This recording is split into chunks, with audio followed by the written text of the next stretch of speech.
Reports of a possible active shooter at Opry Mills came in. Vanderbilt doctors prepared for the worst.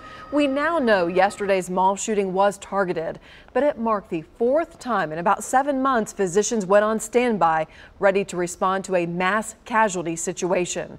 News Channel 5's Sarah McCarthy is at Vanderbilt to introduce us to the ER doctor who leads it all.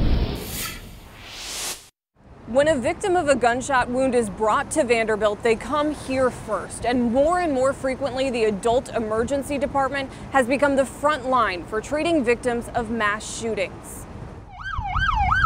We were prepared for a large number of casualties.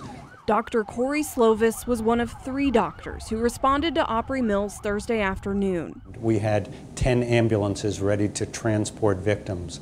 Luckily, they were not needed. One day later, he's grateful that shooting wasn't worse. This hospital has seen too many tragedies in too little time. Unfortunately, we've become very well practiced. A patient's first stop is a trauma bay. Here, team members stand like soldiers on marks that denote their jobs. Then they're briefed on what is known about each patient. But we try to at least get our systems ready to receive between 5 and 10 patients, essentially immediately and all at once. Last September, Vanderbilt treated 5 victims of the Antioch church shooting.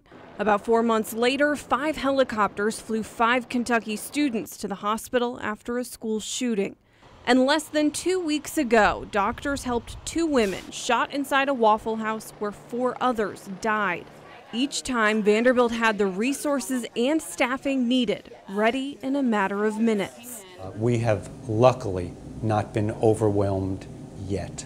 But Dr. Slovis knows the worst can happen in an instant, and the front line must always be ready to act. And we're unfortunately right now in an era where the unthinkable is being thought about rather regularly. Reporting in Nashville, Sarah McCarthy, News Channel 5. So very true. Vanderbilt also records every response that unfolds inside those trauma bays. That allows doctors to rewatch every decision made and improve before the next tragedy happens.